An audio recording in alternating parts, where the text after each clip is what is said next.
Computer শেখার জন্য learn computer চ্যানেলটিকে শেয়ার এবং সাবস্ক্রাইব করুন। আজকে আমাদের ভিডিওর টপিক হচ্ছে অ্যাকাউন্টস, কম্পিউটারাইজ অ্যাকাউন্টস। কম্পিউটারে অ্যাকাউন্টস আমরা আজকের দিনে মেনটেন করে থাকি। কম্পিউটারে অ্যাকাউন্টস করার জন্য আমাদেরকে যেটা জানতে হয় সেটা হচ্ছে অ্যাকাউন্টিং সফটওয়্যার। তো বর্তমানে আমাদের মার্কেটে বিভিন্ন ধরনের অ্যাকাউন্টিং সফটওয়্যার পাওয়া যায়। তার মধ্যে ট্যালি হচ্ছে আমাদের একটা অ্যাকাউন্টিং সফটওয়্যার। তো ট্যালি বা অ্যাকাউন্টিং সফটওয়্যারে যদি আমরা অ্যাকাউন্ট মেনটেন করি তাহলে আমাদের কাজটা খুবই সহজ হয়ে যায়। এখানে আমরা দেখতে পাচ্ছি যে কম্পিউটারে যখন আমরা অ্যাকাউন্টস মেনটেন করি তো 100% কাজের মধ্যে 90% কাজ কম্পিউটার করে থাকে এবং 10% কাজ শুধু আমাদের ইউজারকে করতে হয়। তো আমাদের আগে যেটা আমরা খাতা কলমে হিসাব করতাম সেটা টোটালি ডিপেন্ড ছিল 100% আমাদেরকে বা ইউজারকে করতে হতো। এখন সেটা নয়, এখন আমরা কম্পিউটারাইজ অ্যাকাউন্ট যখন মেনটেন করি তখন আমরা শুধু 10% কাজ করি, বাকি 90% আমাদের কম্পিউটার করে দেয়। তার জন্য এই কাজটা খুবই সহজ এবং খুবই তাড়াতাড়ি এই কাজটাকে করা সম্ভব হয়। এখানে আমরা একটা এক্সাম্পল নিয়ে আমরা অ্যাকাউন্টস রিলেটেড কিছু শব্দ আমরা এখানে জেনে নেব। যেমন mister Suresh, that is the owner, সে যদি একটা ব্যবসা শুরু করে, ব্যবসা শুরু করার জন্য তার নিজস্ব কিছু ইনভেস্টমেন্ট প্রয়োজন হয় বা আমরা ব্যাংক থেকেও লোন নিতে পারি। তো মিস্টার সুরেশ ব্যাংক থেকে যে লোনটা নিচ্ছে, যে অ্যামাউন্টটা নিচ্ছে, সেই অ্যামাউন্টটাকে আমরা পরে কী করছি, আমরা সেই অ্যামাউন্টটা আমাদেরকে ইনস্টলমেন্ট হিসাবে ইএমআই হিসাবে ব্যাংকে শোধ করতে হচ্ছে। তো ব্যাংকের কাছ থেকে সাপোজ যদি আমরা 5 লাখ লোন নিয়ে নিই তাহলে আমাকে মান্থলি সেই লোনটাকে আমাকে প্রতি মাসে মাসে ইএমআই হিসাবে পেড করতে হয়। তো লোন যখন আমরা নিচ্ছি তখন আমাদের দায়িত্ব কি, মিস্টার সুরেশের দায়িত্ব হচ্ছে যে লোনটাকে প্রতি মাসে কিছু পরিমাণ করে শোধ করে দেওয়া। তো এটাকেই অ্যাকাউন্টের ভাষায় বলা হচ্ছে লায়াবিলিটিস। তো এই সব শব্দগুলো আমরা যখন অ্যাকাউন্টিং সফটওয়্যারে কাজ করব তখন আমাদের এগুলো প্রয়োজন হবে। তো লায়াবিলিটিস বলতে দায়িত্ব। ব্যাংক থেকে যখন আমরা লোন নেব সেটাকে পরিশোধ করতে হবে। তো that is one of group of liabilities. তো মিস্টার সুরেশ ব্যাংক থেকে যখন 5 লাখ লোন নেওয়ার পরে সেটা লোন 5 লাখ নেওয়ার পরে আমরা কি করি, একটা দোকানে ইনভেস্ট করি। লেটস এ গ্লোসারি স্টোর, একটা গ্লোসারি দোকান করা হয়েছে। মিস্টার সুরেশ একটা গ্লোসারি দোকান করেছে। তো সেই 5 লাখ অ্যামাউন্ট গ্লোসারিতে ইনভেস্ট করবে। তো এই 5 লাখ আমরা যখন ব্যাংকের কাছ থেকে নিচ্ছি তখন সেটা কি হচ্ছে, আমাদের শোধ করা একটা দায়িত্ব থাকছে, দ্যাট ইজ কল্ড লায়াবিলিটিস। আর এই 5 লাখ অ্যামাউন্ট যখন আমরা আমাদের ক্যাশে ঢোকাচ্ছি দোকান চালানোর জন্য তখন সেটাকে আমরা বলছি ক্যাপিটাল। এই 5 লাখ অ্যামাউন্ট আমার কি হয়ে গেল, ক্যাপিটাল হয়ে গেল। তো ক্যাপিটাল হচ্ছে আমি বিজনেসে যে টাকাটা ইনভেস্ট করব সেটা আমার ব্যাংক থেকে লোন হতে পারে বা লেটসে আমি ব্যবসা করার জন্য কারো কাছ থেকে ধার নিয়েছি, এটাও হতে পারে। তো সেই টাকাটাকে আমাকে বলছে ক্যাপিটাল। তো ক্যাপিটাল আমরা সেটাকে বলছি যে আমাদের মূল যে ধনরাশি সেটাকে বলছে ক্যাপিটাল। আর ক্যাপিটাল যখন আমরা যে সোর্স থেকে ক্যাপিটাল আমরা পাচ্ছি, যদি ব্যাংকের কাছ থেকে লোন নিই সেটা আমাদেরকে দিতে হবে, পরিশোধ করতে হবে। তো দ্যাট ইজ আ লায়াবিলিটিস। বা লেটস আমি বন্ধুর কাছ থেকে 5 লাখ টাকা ধার নিয়েছি, তো সেটাও আমার লায়াবিলিটিসের মধ্যে পড়ছে। তাহলে আমি যে লোনটা নিচ্ছি সেটা, যে অ্যামাউন্টটা পাচ্ছি আমি, আমার ক্যাশে যেটা আমি অ্যামাউন্ট ঢোকাচ্ছি that is called capital. Mister Suresh grocery দোকানের জন্য, দোকান চালানোর জন্য কিছু রিকোয়ারমেন্ট, দোকানে আমাদের যেমন চেয়ারের প্রয়োজন হয়, তারপরে আমাদের ফ্যানের প্রয়োজন হয় বা এসির প্রয়োজন হতে পারে। দোকানে আমরা অ্যাকাউন্টস মেনটেন করার জন্য, গ্লোসারি স্টোরের হিসাবপত্র করার জন্য আমরা কম্পিউটার রাখতে পারি, টেবিলস রাখতে পারি। তো দোকানটাকে ডেকোরেট করার জন্য, যেসব দোকান চালানোর জন্য যেসব সামানগুলো আমাদের প্রয়োজন হয়, এগুলো আমরা কিন্তু বিক্রি করবো না। চেয়ারটা নিয়েছি বিক্রি করার জন্য নয়, এটা আমি ব্যবসার কাজে আমাদের ব্যবহার হবে। ফ্যান আমি দোকানে হাওয়া খাওয়ার জন্য এটাকে ইউজ করছি, যে ব্যবসার ক্ষেত্রে ব্যবহার হবে, এটাকে আমি বিক্রি করবো না, সেল করবো না, এটা কেনা হচ্ছে ব্যবসা চালানোর জন্য। তো এগুলোকে আমরা বলছি অ্যাসেট। তাহলে অ্যাসেটের মধ্যে আমাদের বিল্ডিং হয়ে যাচ্ছে, আমি যে একটা রুম নিয়েছি দোকান চালানোর জন্য, সেটাকে আমাকে রেন্ট দিতে হয় প্রতি মাসে, তো যে রুমটা আছে সেটা হচ্ছে আবার একটা অ্যাসেট বা নিজস্ব রুম হতে পারে। এবং দোকানে যেসব আমি দোকান চালানোর জন্য chair, table, computer, fan, AC, এইগুলো মেটেরিয়াল যেগুলো রাখছি সেগুলোকে বলছে অ্যাসেট। অ্যাসেট আরও অনেক ধরনের হয়, যেটা আমরা পরবর্তী ভিডিওতে জানব। তো মিস্টার সুরেশ গ্লোসারি দোকানে যখন প্রোডাক্ট বিক্রি করার জন্য পারচেস করবে, মানে কেনা হবে, তখন যে প্রোডাক্টগুলো আমরা বিক্রি করব গ্রোসারি স্টোরে, সেই প্রোডাক্টগুলোকে বলা হয় গুডস। তো গুডসের মধ্যে আমি গ্লোসারি শপে আমার যেসব আইটেমসগুলো থাকবে, সেটা চিনি হতে পারে, চাল হতে পারে, ডাল হতে পারে, তেল হতে পারে, বিস্কুটস হতে পারে, তো এই প্রোডাক্টসগুলোকে বলা হচ্ছে গুডস। তো গুডস হচ্ছে দোকানের মালপত্র, এইগুলোকে অ্যাকাউন্টের ভাষায় আমরা বলি গুডস। তো গুডসটাকে আমাকে পারচেস করতে হয়। পারচেস যখন আমরা করব তখন সেটা আমাদেরকে পারচেস খাতার মধ্যে এন্ট্রি করতে হয়। তাহলে গুড যখন আমি মার্কেট থেকে বা কোনো ফ্যাক্টরি থেকে ডাইরেক্ট আমরা কিনে নিচ্ছি, সেটাকে বলছে পারচেস। এবং আমরা যখন ওই প্রোডাক্টটাকে বিক্রি করছি খরিদ্দারকে, তখন সেটাকে বলা হচ্ছে সেলস। তাহলে আমি দোকানে মাল বিক্রি করার জন্য আমাকে মালটা কিনতে হবে, তো কেনাটাকে বলছে পারচেস করা, এবং আমি মালটা যখন বিক্রি করছি খরিদ্দারকে, তখন সেটাকে বলছে সেলস করা।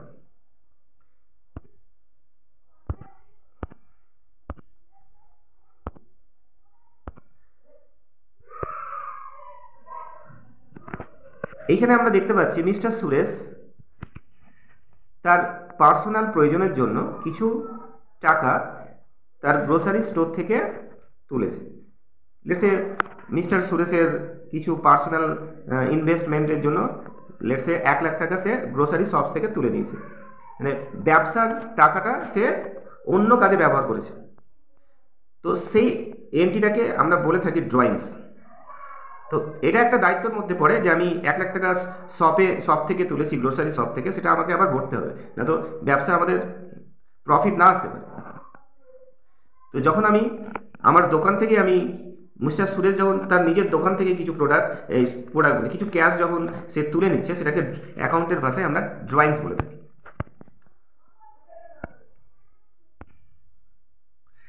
আমরা মিস্টার সুরেশ তার দোকানে যতগুলো গুডস রেখেছে, তাহলে এই গুডসগুলো কতটা পরিমাণে আছে, যেমন চাল, তারপরে চিনি, ডাল, বিস্কুট, এগুলো দোকানে কতটা পরিমাণে আছে, সেই পরিমাণের ক্যাটাগরিটাকে আমরা কি বলি, স্টক বলি। যেমন আমরা বাড়িতে প্রত্যেকটা প্রোডাক্টই আমরা কিছু পরিমাণ রাখি, কিন্তু শপে কি হয়, সেটা বেশি পরিমাণ থাকে, কোয়ান্টিটিটা বেশি থাকে, তো সেটা আমরা স্টক হিসাবে অ্যাকাউন্টের ভাষায় এটাকে পর্যালোচনা করি। আর এটা আমাদের অ্যাকাউন্টিং ইয়ার স্টার্ট হয়, মানে এটা আমরা হিসেবপত্র রাখি, স্টক বা অ্যাকাউন্টসের খাতাটা আমরা মেনটেন করি এপ্রিলের 1 তারিখ থেকে মার্চের 31 তারিখ অবধি।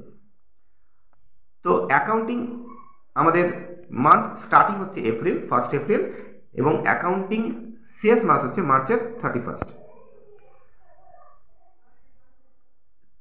তাহলে 31-এর পরে দেখা গেল 31 মার্চ আমার কিছু গ্লোসারি শপে কিছু প্রোডাক্ট রয়ে গেছে, পুরোটা সারা বছরে বিক্রি হয়নি, কিছুটা প্রোডাক্ট থেকে গেছে, তো সেটাকে আমরা কি বলছি, ক্লোজিং স্টক আফটার 31 মার্চ, মানে মার্চের 31 তারিখের পরে দেখা যাচ্ছে যে দোকানে কিছু কিছু প্রোডাক্ট আমার স্টক থেকে গেছে, তো সেটাকে বলা হয় ক্লোজিং স্টক আফটার 31 মার্চ। এবং এটা কি করতে হয়, আবার এপ্রিলের 1 তারিখ সেটা নতুন ইয়ারে আবার এন্ট্রি হয়ে যায়, তখন সেটাকে বলা হচ্ছে ওপেনিং স্টক। 1 এপ্রিল আমাদেরকে কি করতে হবে, আগের বছরে যে প্রোডাক্টটা আমাদের স্টক বেঁচে গেছিলো সেটাকে আবার এপ্রিলের 1 তারিখ আমাদেরকে এন্ট্রিতে ফেলে দিতে হবে। তো সেটাকে আমরা কি বলছি, ওপেনিং স্টক।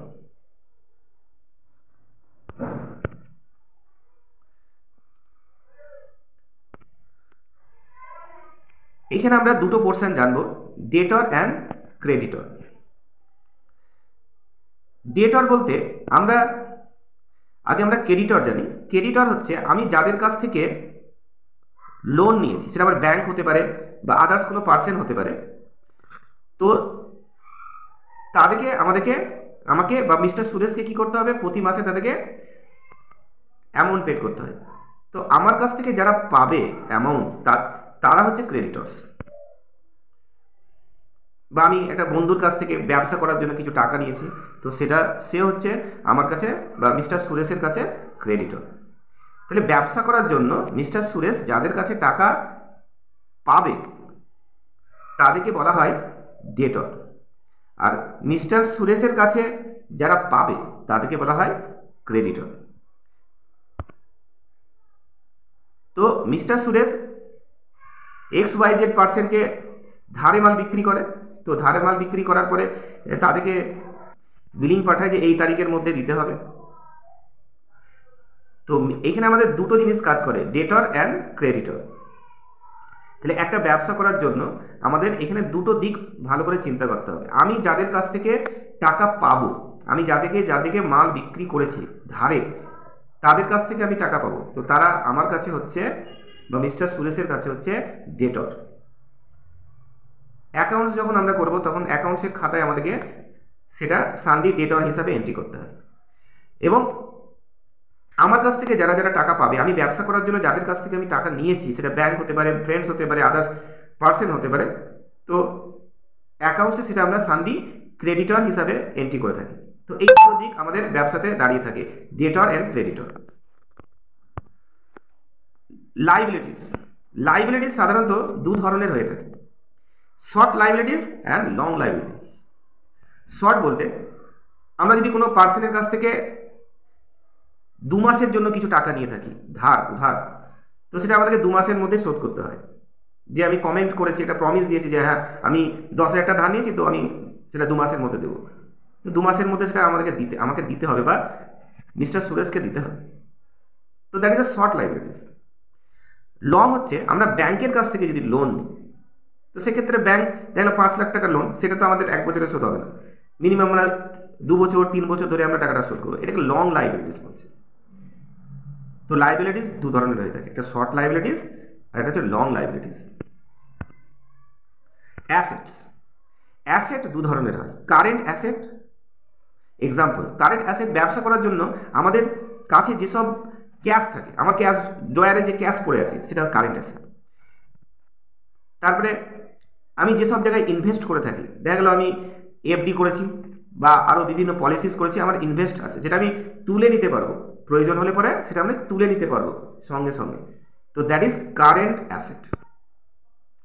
ফিক্সড অ্যাসেট বলতে যেগুলো ল্যান্ড হতে পারে, কোনো বিল্ডিং হতে পারে। আমি ব্যবসা করার পরে কি আমি একটা বিল্ডিং বানিয়েছি, তো that is a fixed asset. বা আমি গাড়ি কিনেছি, বাইক কিনেছি, ফার্নিচার করেছি, তো that is a fixed asset. তো দেয়ার আর 2 types of asset, current asset and fixed asset. এই ফিক্সড অ্যাসেটে দু ধরনের অ্যাসেট আছে, ট্রানজিবল অ্যাসেট অ্যান্ড নন ট্রানজিবল। ট্রানজিবল বলতে যেগুলো ফিক্সড অ্যাসেট, যেমন ল্যান্ড, বিল্ডিং, ফার্নিচার, ভেহিকলস, এগুলো হচ্ছে ট্রানজিবল, যেগুলো আমরা টাচ করতে পারি, হাতে টাচ করতে পারি, দ্যাট ইজ ট্রানজিবল।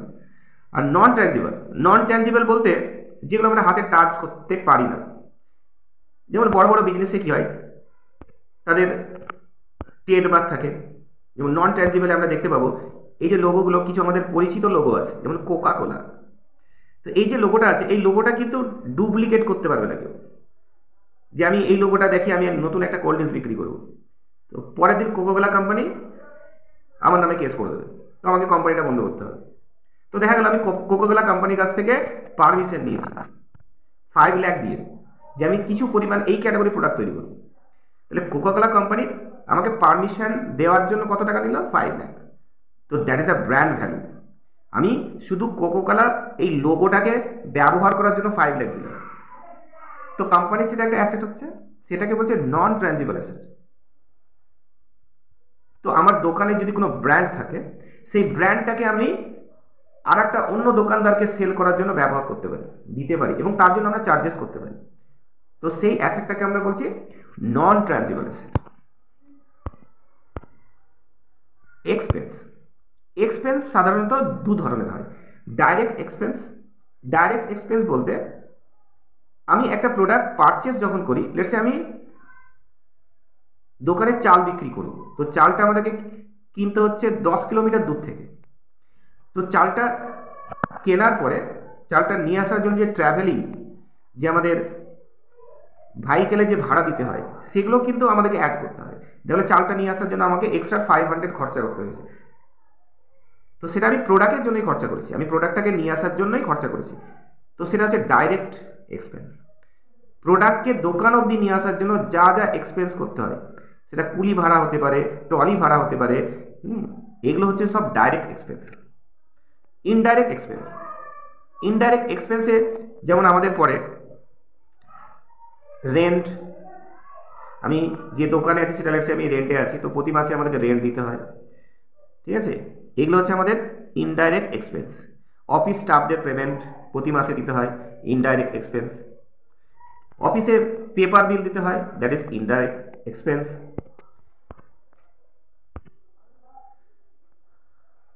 মিস্টার সুরেশ যখন একটা ব্রেড দোকান থেকে, সাপোজ একটা ব্রেড বিক্রি করা হলো, গ্রোসারি শপ থেকে যখন আমরা একটা ব্রেড বিক্রি করি, লেটস আমার ব্রেড কেনার দাম হচ্ছে 35 টাকা, আমি এই পার্সেন্টটাকে 40 টাকায় বিক্রি করলাম, তাহলে আমাদের প্রফিট কত এলো? প্রফিট মিস্টার সুরেশের 5 টাকা প্রফিট হয়ে গেল। তো এটাকে আমরা বলছি ডাইরেক্ট ইনকাম।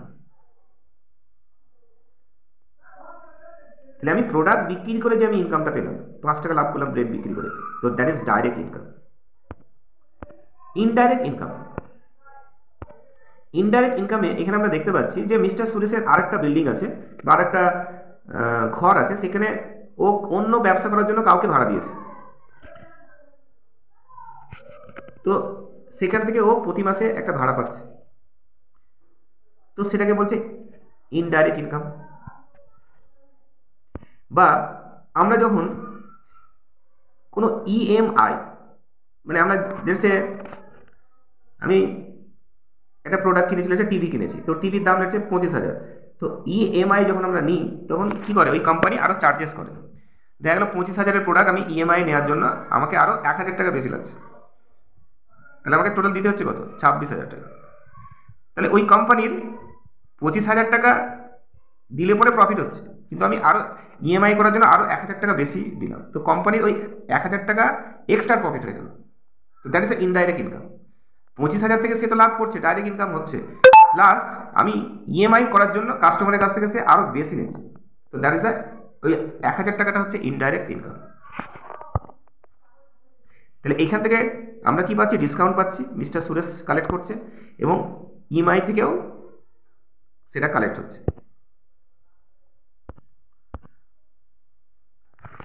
লেন এবং দেন, আমরা যখন কোনো ব্যবসা করি বা আমরা প্র্যাকটিক্যাল লাইফে যখন আমরা কোনো কিছু কারো কাছ থেকে নিই, লেটস তুমি যদি একটা দোকানে যাও, লেটস একটা কোলগেট দরকার, তো আমরা কোলগেটটা নেওয়ার পরে কি করি? আমাদেরকে টাকা দিতে হয়। তো সেখানে কি হচ্ছে? লেন আর দেন হচ্ছে। তো আমি প্রোডাক্টটা নিলাম, তার পরিবর্তে কি করলাম? টাকা দিলাম।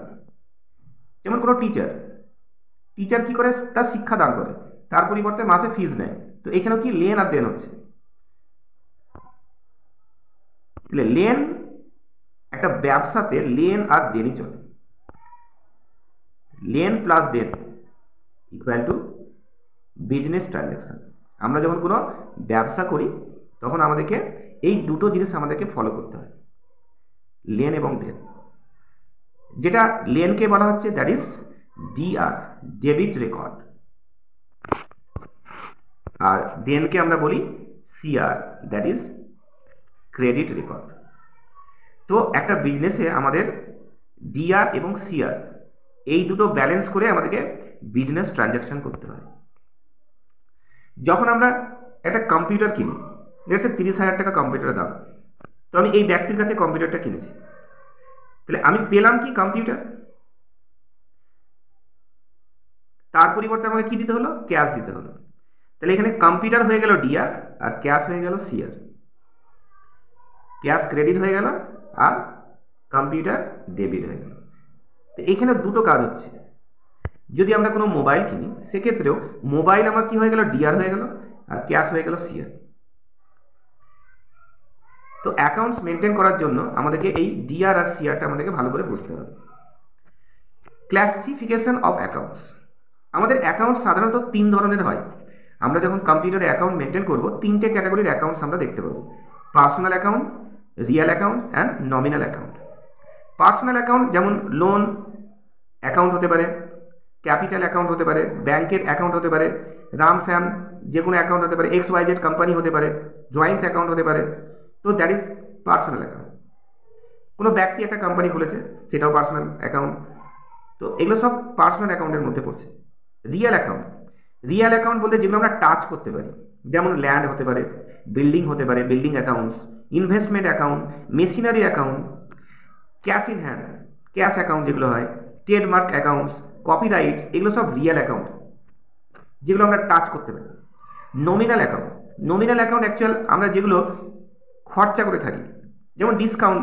তো ডিসকাউন্ট যেটা আমরা দিচ্ছি কাস্টমারকে সেটা আমাদের খরচা হয়ে গেল। তারপরে আমরা যদি কোনো সেলস অ্যাকাউন্ট করি সেটা নমিনাল অ্যাকাউন্ট হয়ে গেল। যদি আমরা কোনো পারচেস অ্যাকাউন্ট করি, ইন্টারেস্ট অ্যাকাউন্ট করি, ডিসকাউন্ট অ্যাকাউন্ট করি, যেখানে আমাদের খরচা হয়ে যায়, যে অ্যাকাউন্ট আমরা খরচা পারপাসে তৈরি করে থাকি শুধু, সেটাকে বলছে নমিনাল অ্যাকাউন্ট। যেমন এখানে ক্যাপিটাল, তো ক্যাপিটালটা কোন অ্যাকাউন্ট হতে পারে, পার্সোনাল অ্যাকাউন্ট। আমি ব্যবসা করার জন্য যে আমার পুঁজিটা আছে, বাংলায় আমরা কি বলি, পুঁজি। আমি ব্যবসা করার জন্য 10 লাখ টাকা নিয়েছি বা 5 লাখ টাকা নিয়েছি, তো সেটাই হচ্ছে ক্যাপিটাল। তো ক্যাপিটাল কি, এটা আমার পার্সোনাল ক্যাপিটাল, অন্য কারণেই, that is personal account. Building, তো বিল্ডিং যেটা আমরা টাচ করতে পারছি, বিল্ডিং অ্যাকাউন্ট। স্থায়ী fixed asset, that is building account. তো বিল্ডিং হচ্ছে রিয়েল অ্যাকাউন্ট। ক্যারিজ ইনওয়ার্ডস, এটা হচ্ছে নমিনাল অ্যাকাউন্ট। ক্যাশ হচ্ছে আমাদের রিয়েল অ্যাকাউন্ট, ক্যাশ আমরা টাচ করতে পারি, তো রিয়েল অ্যাকাউন্ট। কমিশন রিসিভ, আমি কারো কাছ থেকে কমিশন নিয়েছি, তো কমিশন কি, commission account, nominal account, touch করতে পারি কমিশন, কমিশনে কি আমরা টাকা পাচ্ছি। ব্যাংক, ব্যাংকের যে অ্যাকাউন্ট, ব্যাংক তো personal account.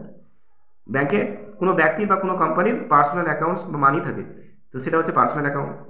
Purchase, purchase account হচ্ছে নমিনাল অ্যাকাউন্ট। তারপরে এখানে চন্দ্রু একটা পার্সনের নাম, কোনো নাম হতে পারে, সেটা হচ্ছে পার্সোনাল অ্যাকাউন্ট।